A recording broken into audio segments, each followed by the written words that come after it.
Up చేసి ఈ విధంగా ఏలు పెడితే ఏమవుతుందో సడన్ బ్రేక్ వేస్తున్నాను నేను.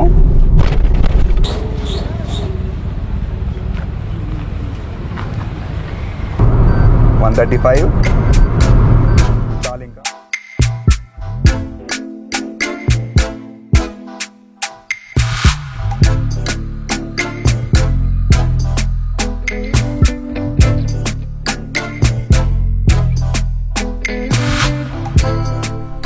నమస్తే అందరికీ, నేను మీ Madhukiran. Welcome back to my YouTube channel Moto Mats. ఇప్పుడు మనము ఈ బెలెనో యొక్క డ్రైవ్ రివ్యూ చేసి చూద్దాం. లాస్ట్ వీడియో కంప్లీట్గా నేను మీకు వాక్ అరౌండ్ స్పెసిఫికేషన్ గురించి చెప్పాను.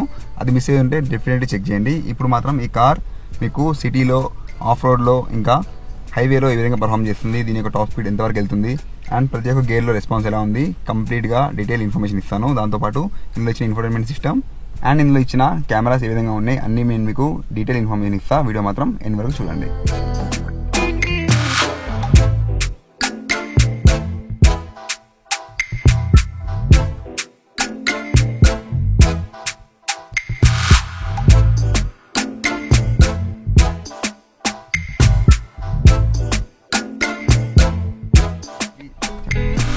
ఈ కార్లో ఇచ్చిన ఒక మంచి ఫీచర్ అంటే డ్రైవింగ్ అంత ప్రాపర్గా రాని వాళ్ళు కూడా ఈజీగా కార్ని జడ్జ్ చేయడానికి ఇందులో మనకి 360 degrees వ్యూ కెమెరా ఇచ్చారు. అది ఏ విధంగా పనిచేస్తుందో మీకు చూపిస్తాను. ఒకసారి మీరు చూడండి ఇన్ఫోటైన్మెంట్ స్క్రీన్ని. ఒక్కసారి ఇక్కడ మనకి ఇచ్చిన వ్యూ బటన్ని ప్రెస్ చేయగానే ఇందులో స్క్రీన్ ఈ విధంగా మారిపోతుంది. కార్ చుట్టుపక్కల ఏమున్నాయో కంప్లీట్గా ఒక రౌండ్ తిప్పి చూపిస్తుంది. చూడండి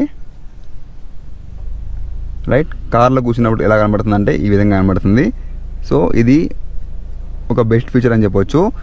అలా కాకుండా ఒకసారి మీరు బ్యాక్ కానీ ఫ్రంట్ కానీ వెళ్తున్నప్పుడు, అంటే బ్యాక్ గేర్ వేసినప్పుడు మీకు స్క్రీన్ ఈ విధంగా కనబడుతుంది. అంటే ఇక్కడ కార్ యొక్క పొజిషన్, చుట్టుపక్కల ఏమున్నాయి అండ్ కార్ బ్యాక్ సైడ్ ఏం కనబడుతుందో మనకి ఈ విధంగా చూపిస్తుంది. విత్ టైర్స్ మనకి ఏ డైరెక్షన్లో ఉన్నాయో కూడా మీకు ఈ గ్రీన్ లైన్ చూపిస్తుంది. చూడండి ఇది రెడ్ అనేసరికి చాలా దగ్గర ఉందని అని మనకి మార్క్ చూపిస్తుంది అనమాట. ఎల్లో అంటే మీడియం, ఇక్కడైతే we don't have any issue. So ఈ విధంగా మనము స్క్రీన్ మార్చుకోవచ్చు. బ్యాక్ ఇంకా సైడ్ అంటే డ్రైవర్కి మనకు కనబడుతుంది కాబట్టి పర్లేదు. ఆ సైడ్ నుంచి చూసినప్పుడు ఏమొస్తుందో ఇక్కడ చూపిస్తుంది. ఓన్లీ బ్యాక్ కావాలంటే ఇది ప్రెస్ చేసుకోవాలి. కంప్లీట్గా టాప్ నుంచి అండ్ బ్యాక్ అయితే ఇది ప్రెస్ చేసుకోవాలి. ఈ యొక్క పార్కింగ్ సెన్సార్, దీని పక్క నుంచి ఎవరైనా వెళ్తుంటే మనకి ఇందులో అలారం వస్తుంది అనమాట. అది వద్దనుకుంటే దీన్ని సెన్సార్స్ని ఆఫ్ చేయొచ్చు. సో ఇది one of the best feature అని చెప్పొచ్చు. ఇది ఓన్లీ మనకి ఆల్ఫా ఎంటీ ఇంకా ఆల్ఫా ఆటోమేటిక్ గేర్ షిఫ్ట్లో మాత్రమే ఇచ్చారు. ఈ ఫీచర్ మీకు ఎలా అనిపిస్తుందో కింద కమెంట్లో చెప్పండి. నాకైతే ఇది చాలా నచ్చింది. ఇందులో ఇచ్చిన వన్ మోర్ ఫ్యూచరిస్టిక్ ఆప్షన్ ఏంటంటే ఈ యొక్క హెచ్యూడి. దీన్ని కంటిన్యూగా 2 seconds ప్రెస్ చేస్తే ఇక్కడ నుంచి హెడ్సప్ డిస్ప్లే నిద్ర లేస్తుంది అన్నమాట.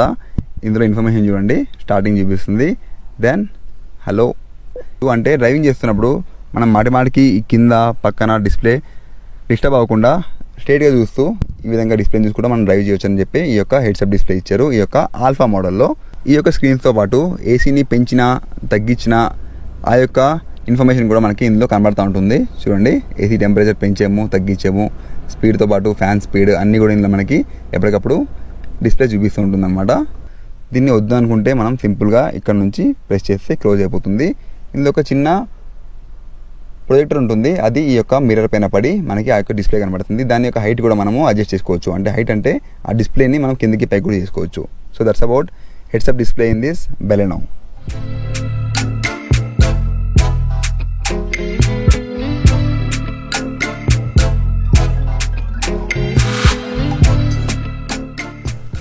Let's start our drive review with buckling on our safety belts.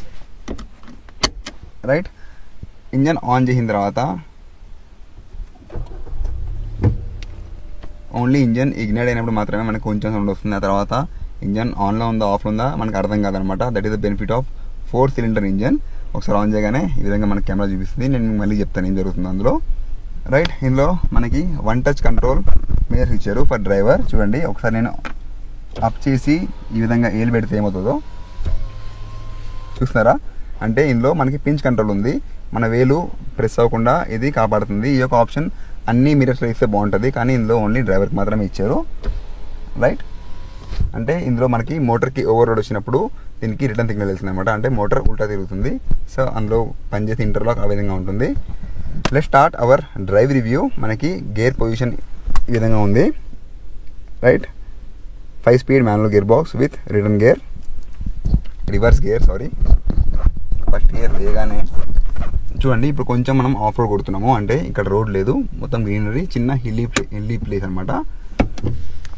ఇందులో మనకి హిల్ హోల్ కంట్రోల్ ఉంది. చూడండి, నేను గేర్ అంటే పార్కింగ్ బ్రేక్ చేసాను, వదిలేస్తే బ్యాక్ వెళ్లకుండా ఇది ఆపుతుంది అనమాట. So that is the benefit of hill hold control. First gear వేసాను, రైట్. ఇందులో పవర్ చూసుకున్నట్లయితే మనకి 88 bhp at 6000 rpm, torque 113 Nm torque at 4400 rpm ఉంది. ఇందులో టర్బో కాదు కాబట్టి మీకు పవర్ ఫిగర్స్ అనేది తక్కువ RPM లో అంత తోపు అయితే ఉండదు. ఇప్పుడు మనం సెకండ్ గేర్లో వెళ్తున్నాము. ఈ యొక్క కొంచెం హిల్లీ ప్లేస్లో ఇంజన్ కొంచెం స్ట్రెస్ అయితే అవుతుంది, అంటే స్లో స్పీడ్లో మనము వెళ్తున్నప్పుడు సెకండ్ గేర్లో కొంచెం వైబ్రేషన్ అయితే మనకు అనిపిస్తుంది కార్లో. ఇందులో మనకి ఇచ్చింది గ్రౌండ్ క్లియరెన్స్ 170 mm కాబట్టి చిన్న స్పీడ్ బ్రేకర్ తగులితే అనే ఇబ్బంది అయితే అనిపించదు. డ్రైవ్ ఫీల్ మాత్రం చాలా కంఫర్టబుల్గా ఉంటుంది. ఇందులో మైలేజ్ కంపెనీ క్లెయిమ్ చేసేది 23.3 kmpl. మనకి ఈజీగా హైవేస్లో వెళ్తున్నప్పుడు 22 దాకా వచ్చేస్తుంది. సిటీస్లో వెళ్తున్నప్పుడు 16 నుంచి 17 దాకా రావచ్చు విత్ AC ఆన్ అనమాట, రైట్. ఒక్కసారి స్పీడ్ అందుకున్న తర్వాత మాత్రమే మనం గేర్ చేంజ్ చేయాలి, ఎందుకంటే ఇది కొంచెం బండి స్లో స్పీడ్లో గేర్ మారిస్తే వైబ్రేట్ అయితే అవుతుంది, రైట్. ఇది ప్రీమియం హ్యాచ్ బ్యాక్, అంటే గుంతల్లో అండ్ ఎగుడు దిగుడు వెళ్ళినప్పుడు కొంచెం మనకి బండి అయితే ఊపేస్తుంది. ఇందులో మనకి ఇచ్చింది front side McPherson strut and వెనకాల 1000 beam సస్పెన్షన్ ఉంది. అంటే మీరు కాంపాక్ట్ SUV వాడినప్పుడు ఏదైతే ఫీలింగ్ ఉంటుందో ఆ ఫీలింగ్ అయితే ఈ కార్లో రాదు, కొంచెం మీకు ఊపేసిన ఫీలింగ్ అయితే వస్తుంది. బట్ ఈ యొక్క హ్యాచ్ బ్యాక్లో మాత్రం ఈ suspension more than enough. So అదనమాట. ఇప్పుడు మనం ఒకసారి 1 to 5 గేర్స్ పర్ఫార్మెన్స్ ఎలా ఉందో చూద్దాము, అంటే హైవే కింద చూద్దాము. అదే విధంగా మనము ఒక టౌన్లో వెళ్తున్నప్పుడు దీని యొక్క ఫీడ్బ్యాక్ ఏ విధంగా ఉందో చూద్దాం. ఒకసారి డ్రైవ్ ఫీల్ చూడండి. నేను చిన్న ఆఫ్ రోడ్లో వెళ్తున్నా. ఇందులో ఇచ్చిన స్టీరింగ్ ఎలక్ట్రానిక్ స్టీరింగ్ ఇచ్చారు మనకి, అంటే ఎలాంటి హైడ్రాలిక్ స్టీరింగ్ లేదు. చాలా సింపుల్గా స్టీరింగ్ని ఈ విధంగా తిప్పొచ్చు. చూడండి, దీని యొక్క టర్నింగ్ రేడియస్ కూడా జస్ట్ 4.8 మీటర్గా ఉంది. చూస్తాను ఎంత సింపుల్గానే హ్యాండిల్ చేయగలుగుతుంది కార్ని. స్పీడ్ బ్రేకర్ దగ్గర కొంచెం మనకి ఇబ్బంది అయితే ఉంటుంది, అంటే కొంచెం పెద్ద స్పీడ్ బ్రేకర్ దగ్గర సస్పెన్షన్ మనకు అర్థమైపోతుంది కొంచెం వీక్ ఉంది అనేది. అంటే ఎక్కువ ఫాస్ట్లో మనము ఎగుడు దిగుడు ప్రాంతాల్లో వెళ్ళకూడదు, ఎందుకంటే ఇది కాంపాక్ట్ SUV కాదు అండ్ SUV కూడా కాదు. It is just a premium hatch back for the families, right. దీని హ్యాండ్లింగ్ మాత్రం చాలా బాగుంది. ఆల్వేస్ మీరు 2 చేతులు పెట్టి డ్రైవింగ్ ప్రాక్టీస్ చేయండి. నేను తిప్పినట్టు ఫటాఫట్ తిప్పకండి, అది ఎప్పటికైనా రిస్కీ మనకి. ఇక్కడ ఎవరు లేదు కాబట్టి నేను అలా వాడుతున్నాను. నాకైతే డ్రైవింగ్ సీట్లో కూర్చున్న తర్వాత చాలా కంఫర్ట్ ఉంది. లంబర్ సపోర్ట్ మాత్రం ప్రాపర్గా తగులుతుంది అండ్ బ్యాక్ సపోర్ట్ కూడా చాలా నీట్గా ఇచ్చారు. ఇందులో కంఫర్ట్ పరంగా I don't have any complaints. Only thigh support అనేది లాంగ్ డ్రైవ్లో కొంచెం ఇబ్బంది అయితే అవ్వచ్చు, ఎందుకంటే నేను కొంచెం సైడ్కి లీన్ చేసి పెట్టా, అంటే బాటమ్ సైడ్ నాకు థై సపోర్ట్ దొరకట్లేదు కాబట్టి. ఒకసారి ఈ కార్ యొక్క హార్న్ చూడండి. ఇందులో కార్ డోర్స్లో మాత్రం అంత ప్రాపర్గా డాంపరింగ్ అయితే ఇవ్వలేదు, కొంచెం మీకు బాడీ నాయిస్ అయితే వస్తుంది. అంటే బయట నుంచి వెహికల్స్ పాస్ అయినప్పుడు గట్టా మనకి ఈజీగా అర్థమైపోతుంది సౌండ్ వస్తుందని చెప్పి. ఇంజన్ సౌండ్ మాత్రం I don't have any complaint, అసలు ఇంజన్ సౌండే లేదు. ఇందులో వన్ మోర్ ఫీచర్, ఎక్కడైనా మనము కార్ పక్కన ఆపేసి న్యూట్రల్లో వేసి బ్రేక్ వేస్తే చూడండి కార్ ఆఫ్ అయిపోయింది. చూస్తున్నారు కదా, 0 RPM అంటే ఇంజన్ ఆఫ్ అయిపోయింది. ఒకసారి మళ్ళీ నేను క్లచ్ ప్రెస్ చేస్తే కార్ ఆన్ అయిపోయింది. ఇది ఆటో స్టార్ట్ స్టాప్ అనమాట. అంటే సిటీస్లో మీకు ఫ్యూల్ ఎకానమీ ఇబ్బంది పడకుండా మంచి ఫ్యూల్ ఎకానమీ మంచి మైలేజ్ రావడానికి ఇది మనకి హెల్ప్ చేస్తుంది. ఇది one more best feature in this mileage segment, right. ఇప్పుడు మనం ఒక చిన్న విలేజ్లో ఉన్నాము విత్ ఎ నారో రోడ్. ఇక్కడ మనకి ఈ కార్ యొక్క ఫీడ్బ్యాక్ ఎలా ఉందో చూద్దాం, అంటే suspension and performance, right. First gear నేను 2000 RPM దగ్గరనే గేర్ మార్చేస్తున్నాను. చాలామంది చెప్తున్నారు గేర్ షిఫ్టింగ్ ఇంకా హైయర్ RPMలో చేయొచ్చు కదా అని చెప్పి. నేనైతే యాక్చువల్గా ఇంజిన్ అంత టెస్ట్ చేయను. హైవేలో మనం ఆ విధంగా చేసి చూద్దాము. టాప్ స్పీడ్ కొట్టినప్పుడు 3rd gear, 4th and here comes the top gear. 2000 RPMలోనే ఇది 80 వెళ్తుంది. ఒక సడన్ బ్రేక్ వేస్తున్నాను నేను. బ్రేకింగ్ ఎఫిషియన్సీ బాగుంది, కానీ బండి చూస్తున్నారు కదా చిన్న చిన్న పాట్ హోల్స్ వెళ్తున్నప్పుడు సౌండ్ అయితే గట్టిగానే వస్తుంది. అంటే ఇది మరి ఇలాంటి రోడ్స్లో ఎక్కువ స్పీడ్ వెళ్ళకూడదు. నేను అయితే టెస్టింగ్ చేస్తాను కాబట్టి ఆ విధంగా చూపించాను. ఇలాంటి రోడ్స్లో స్లోగా వెళ్ళడమే బెటర్. నేను 80 వరకు వెళ్ళి బ్రేక్ కొట్టా, బ్రేక్ ఫీడ్బ్యాక్ మాత్రం చాలా బాగుంది. Once again I'm testing this. So speed breaker దగ్గర కొంచెం బండి సౌండ్ అయితే వస్తుంది, కొంచెం జాగ్రత్తగా ఉండండి అలాంటి దగ్గర మాత్రం. బండి ఇనీషియల్ పికప్ మాత్రం తోపు అయితే లేదు, చాలా స్లోగానే బండి స్పీడ్ని అందుకుంటుంది. అంటే ఇది మైలేజ్ ఓరియంటెడ్ కార్ కాబట్టి మీకు ఇనీషియల్గా పికప్ ఫాస్ట్గా అయితే అందుకునే విధంగా దీన్ని ట్యూన్ చేయరు. స్లోగా మనకి పవర్ రిలీజ్ అయితేనే మీకు మంచి మైలేజ్ వస్తుంది.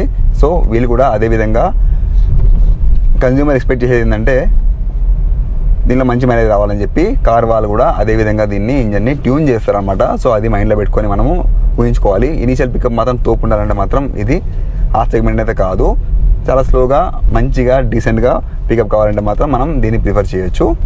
హ్యాండ్లింగ్ చూడండి ఒకసారి. గేర్ మాత్రం బటర్ స్మూత్ ఉంది, చాలా సింపుల్గా జస్ట్ ఫింగర్తోనే మనం గేర్ వేయచ్చు చూడండి. రైట్,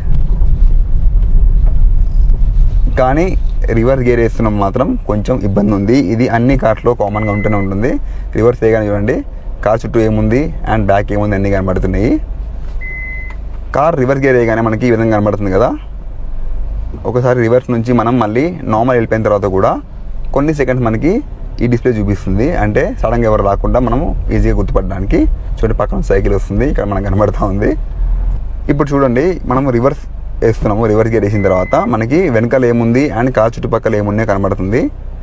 రైట్, ఒకసారి మళ్ళీ మనము న్యూట్రల్ వేసేయంగానే ఫ్రంట్ కెమెరా ఆన్ అయిపోయింది చూడండి. ఫ్రంట్లో ఏముందో మనకు కనబడుతుంది. ఇది కొన్ని సెకండ్స్ మనము కార్ మూవ్ అయ్యేదాకా మనకు కనబడుతూ ఉంటుంది. అంటే పక్కన ఎవరిని రాకుండా ఈజీగా ఐడెంటిఫై చేయడం గురించి. ఇక్కడ మళ్ళీ ఆఫ్ అయిపోయింది.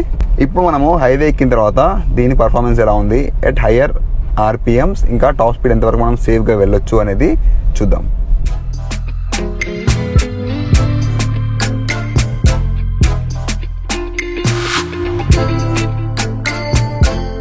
ఇప్పుడు మనము ముంబై హైదరాబాద్ హైవే పైన ఉన్నాము. Let's test this safe top speed. అంటే ఏ స్పీడ్ వరకు మనం వెళ్తే ఈ కార్లో సేఫ్ అనిపిస్తుంది అండ్ ఈచ్ గేర్లో హైయర్ ఆర్పిఎమ్స్లో ఈ బండి ఏ విధంగా పర్ఫామ్ చేస్తుంది అండ్ క్రూజ్ కంట్రోల్ ఇందులో ఎంతవరకు మనకు ఉపయోగకరం అన్నీ మనము ఇప్పుడు టెస్ట్ చేద్దాము. ఒకసారి let's check the horn. Horn అయితే డీసెంట్గా ఉంది అండ్ ఏసీ కూడా చాలా ఫాస్ట్గా కూల్ అవుతుంది. ఏసీ కంట్రోల్ కూడా మనకి ఆటోమేటిక్ క్లైమేట్ కంట్రోల్ ఉంది. సో ఫస్ట్ గేర్ హైవే ఎక్కిన తర్వాత నేను హైయర్ ఆర్పిఎమ్స్లో గేర్ షిఫ్టింగ్ చేసి చూపిస్తాను. మన ముందు వెళ్తుంది Renault Kiger white colour non turbo model. ఈ కార్లో నాకు లో ఎండ్ టార్క్ మాత్రం అంత నచ్చలేదు చూడండి. స్లో స్పీడ్లో నేను థర్డ్ గేర్ వేస్తే కొంచెం ఇబ్బంది అయితే అనిపిస్తుంటుంది. స్పీడ్ బ్రేకర్ దగ్గర మాత్రం మనము ఫస్ట్ ఆర్ సెకండ్ గేర్కి వెళ్ళకపోతే మాత్రం బండి ఆగిపోతుంది. అంటే సిటీస్లో లో ఎండ్ టార్క్ మాత్రం ఇందులో అంత సూపర్ అయితే లేదు. ఇనిషియల్ పికప్ కూడా అంత ఫాస్ట్గా అయితే బండి స్పీడ్ అందుకోదు. ఆల్రెడీ బెలెనో కార్స్ యూజ్ చేసిన వాళ్ళు కింద కమెంట్లో చెప్పండి, మీరు స్లో స్పీడ్లో వెళ్తున్నప్పుడు కార్ మీకు ఏ విధంగా ఫీడ్బ్యాక్ ఇస్తుందో. అంటే 30 స్పీడ్లో వెళ్తున్నప్పుడు థర్డ్ గేర్లో వెళ్తే ఏమవుతుందో మీకు తెలిసిందే, కార్ ఆగిపోతుంటుంది అనమాట. రైట్, ఇప్పుడు చూడండి స్పీడ్ బ్రేకర్ దగ్గర నేను సెకండ్ గేర్లో కొంచెం స్పీడ్ వెళ్ళి కంట్రోల్ చేస్తున్నా. లైట్గా వైబ్రేషన్ తెలిసిపోతుంటుంది అనమాట. వెంటనే ఫస్ట్ గేర్కి వెళ్ళిపోవాలి. టెస్టే కొడుతున్నాడా.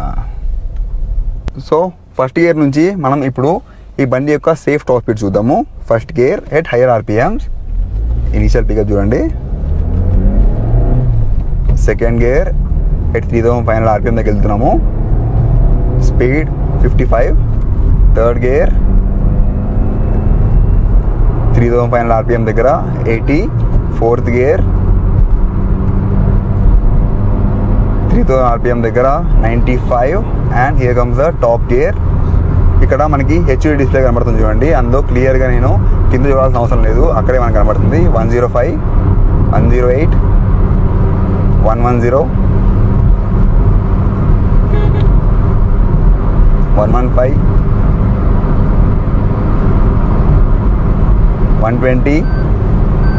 120 రాగానే కంటిన్యూ బీప్ మొదలైపోయింది, అంటే ఈ స్పీడ్ వద్దు అని. 130, 135 చాలు. ఇంకా నాకు 135 దాకా కొద్దిగా పర్లేదు అనిపించింది. లైట్గా బాడీ వాబుల్ అయితే అనిపిస్తుంది. 120 వరకు మనకి ఎలాంటి ఇబ్బంది అయితే అనిపించలేదు. ఒకసారి 135 దాకా వెళ్ళిన తర్వాత కొంచెం బాడీ వాబుల్ అనిపించింది. అట్ ద సేమ్ టైం మనకి ఫ్రంట్లో కూడా పాత్ క్లియర్ లేదు అని చెప్పి నేను ఆపేశాను. సో 120 వరకు బండి హ్యాపీగా వెళ్ళొచ్చు, ఎలాంటి ఇబ్బంది అయితే లేదు. అండ్ మీరు చూస్తారు కదా 0 to 100 అనేది కొంచెం టైం అయితే పట్టింది, అంత ఫాస్ట్ పికప్ అయితే లేదు. న్యాచురల్ యాస్పిరేట్ ఇంజన్ కాబట్టి మనం అంతకంటే ఎక్కువ ఎక్స్పెక్ట్ చేయలేము. బట్ బండి 80 to 90, 100 మధ్యలో వెళ్తే మాత్రం చాలా స్మూత్ ఉంది. ఇప్పుడు ఈ కార్లో డ్రైవర్ ఎర్గానమిక్స్ అంటే లాంగ్ డ్రైవ్ వెళ్తున్నప్పుడు ప్రశాంతంగా డ్రైవ్ ఎంజాయ్ చేయడానికి క్రూజ్ కంట్రోల్ ఇచ్చారు. ఆ క్రూజ్ కంట్రోల్ ఏ విధంగా పనిచేస్తుందో చూద్దాము. 3rd గేర్, 4th, 5th గేర్లో 60 క్రాస్ అయ్యాము. నేను క్రూజ్ కంట్రోల్ ఆన్ చేస్తున్నాను. సెట్ 70కి క్రూజ్ కంట్రోల్ సెట్ అయిపోయింది. నేను కాల్ని తీసేసాను అక్కడ నుంచి. మొత్తం మన క్రూజ్ కంట్రోలే ఇప్పుడు కంట్రోల్ చేస్తుంది చూడండి. నేను నా లెగ్స్ని అక్కడ నుంచి తీసేసాను. ఇక్కడ డెడ్ పెడల్ కూడా ఉంది, కావాలంటే డెడ్ పెడల్ మీద మనం కాల్ పెట్టుకోవచ్చు. 70 సెట్ అయిపోయింది. 70లో ప్రశాంతంగా క్రూజ్ కంట్రోల్ ఆన్ అయిపోయింది, చూస్తారు కదా. స్పీడ్ పెంచుకోవాలంటే ఇక్కడ నుంచే మనము స్పీడ్ని పెంచుకోవచ్చు. 75 సెట్ అయిపోయింది చూడండి. Set to the 75 right. ప్రశాంతంగా లాంగ్ డ్రైవ్లో మనము క్రూజ్ కంట్రోల్ ఆన్ చేసి డ్రైవ్ని ఎంజాయ్ చేయొచ్చు. ఇలా రిస్కీ డ్రైవింగ్ అయితే చేయకండి, నేను జస్ట్ వీడియోలో చూపిస్తున్నాను.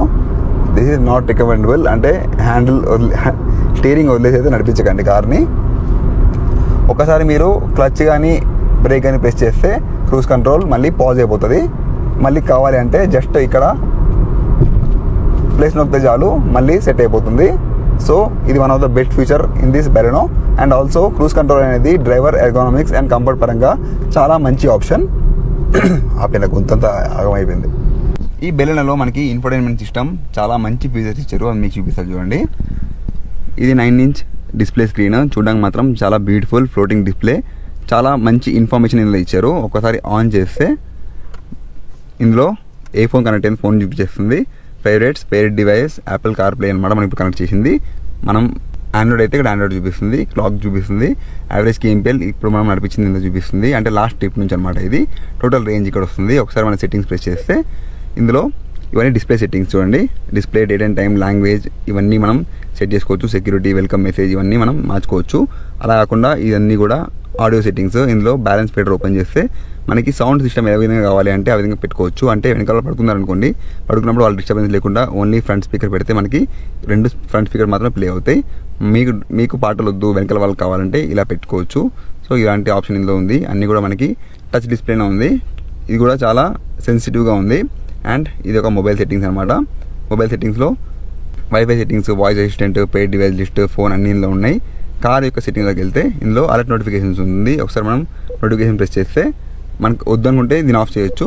అలర్ట్లోకి వెళ్తే vehicle warnings, door open, parking break, seat belt ఇవన్నీ కూడా మీకు హజార్డ్ ఇన్ఫర్మేషన్ కావాలి అంటే ఆన్ చేసుకోవచ్చు, వద్దంటే క్లోజ్ చేసుకోవచ్చు. సో ఈ విధంగా ఇందులో మనకి చాలా ఆప్షన్స్ అయితే ఇచ్చారు. ఒకసారి మొబైల్ కనెక్ట్ చేసిన తర్వాత ఈ కార్ మనకి ఇందులో జియో ఫెన్స్, ఇంకా బ్లూటూత్ ఆప్షన్స్, ఓటీఏ ఉంది. అంటే ఆన్ ద ఎయిర్ అప్డేట్స్ అనమాట. ఎప్పుడైనా కార్ వాళ్ళు అప్డేట్ చేస్తే మనకి దీని యొక్క ఫీచర్స్ అన్ని వైఫై కనెక్షన్ ఇస్తే ఆటోమేటిక్గా అన్ని అప్డేట్ అయిపోతాయి. సో ఈ విధంగా కార్లో మాత్రం బ్లూటూత్ ఫీచర్స్ అండ్ ఈ యొక్క ఇన్ఫోటైన్మెంట్ సిస్టమ్ మాత్రం నెక్స్ట్ లెవెల్ ఉంది. మీరు ఈ బలెనో కొంటున్నప్పుడు ఏ వేరియంట్ తీసుకోవాలని చెప్పి కన్ఫ్యూజన్ ఉంటుంది. సిగ్మా ఇంకా డెల్టా 2 బేస్ ఇంకా మిడ్ వేరియంట్ వదిలేస్తే జెటా ఇంకా ఆల్ఫా మధ్యలో ఉన్న మెయిన్ డిఫరెన్స్ ఏంటంటే ఒక 1 lakh మాత్రమే డిఫరెన్స్. కానీ 1 lakhలోనే ఆల్ఫాలో చాలా మంచి ఫీచర్స్ ఇచ్చారు. ఇందులో డ్రైవర్కి ఎర్గానమిక్స్ పరంగా ఇష్టమైన క్రూజ్ కంట్రోల్ ఉంది. అండ్ దీనిలో ఇచ్చిన 360-degree వ్యూ కెమెరా కూడా చాలా ప్రాపర్గా ఉంది. అదే మీరు జెటాకి వెళ్తే ఓన్లీ రేర్ వ్యూ కెమెరా ఉంటుంది, క్రూజ్ కంట్రోల్ ఉండదు. అండ్ ఇందులో బ్యూటిఫుల్గా కనిపించే ప్రిసిషన్ కట్ అలాయ్ వీల్స్ ఉంటాయి ఆల్ఫాలో. అదే జెటాలోకి వెళ్తే మీకు ఓన్లీ అలాయ్ వీల్సే ఉంటాయి. ఈ యొక్క డిస్ప్లే కూడా ఇందులో 9-inch డిస్ప్లే ఉంది. అదే మీరు జెటాకి వెళ్తే 7-inch డిస్ప్లే ఉంటుంది. అండ్ బ్యూటిఫుల్ కనబడే ఈ యొక్క హెడ్సప్ డిస్ప్లే. చాలామందికి ఇది అంతా ఉపయోగపడకపోతే అనుకుంటారు, కానీ వాడుతుంటే ఇది కూడా మంచి ఆప్షన్ అనిపిస్తుంది మనకి. హెడ్సప్ డిస్ప్లే మనకి ఆల్ఫాలో ఉంది, అదే జెటాలో అయితే లేదు. దాంతోపాటు నైట్ డ్రైవింగ్లో మనకి ప్రశాంతంగా అనిపించే ఈ యొక్క ఆటో ఐఆర్వీఎం కూడా ఇందులో ఉంది. ఆల్ఫా మోడల్లో. జెటాలో అయితే మనకి ఆటో ఐఆర్వీఎం ఉండదు, మనం మాన్యువల్గా అడ్జస్ట్ చేసుకోవాలి. సో ఇన్ని ఫీచర్స్ జస్ట్ 1 lakh డిఫరెన్స్లో మనకి ఆల్ఫాలో ఇస్తున్నారు. సో మీరు నాకు ఏది తీసుకోవాలని చెప్పి అడిగితే డెఫినెట్లీ నేను ప్రిఫర్ చేసేది ఈ యొక్క ఆల్ఫా మోడల్ చెప్తాను. So that's about the drive review of this Maruti Suzuki Baleno alpha model. దీని యొక్క లాంగ్ టర్మ్ రివ్యూ కూడా నేను పక్కా చేస్తాను, ఈ కార్ మన దగ్గరనే ఉంటుంది కాబట్టి. ఇంకా నేను ఈ యొక్క వీడియోస్లో, ఈ 2 వీడియోస్లో కూడా ఏమైనా పాయింట్ మిస్ అయిపోతే కింద కమెంట్లు అడగండి, నేను మీకు కంప్లీట్గా డీటెయిల్ ఇన్ఫర్మేషన్ ఇచ్చేస్తాను. సో ఇక్కడ వీడియో ఎండ్ చేస్తున్నా. నాకు తెలిసి నేను అన్ని పాయింట్స్ కవర్ చేశానని అనుకుంటున్నాను. మళ్ళీ నెక్స్ట్ వచ్చే బైక్ రివ్యూస్, కార్ రివ్యూస్ కలుసుకుందాం. జై హింద్.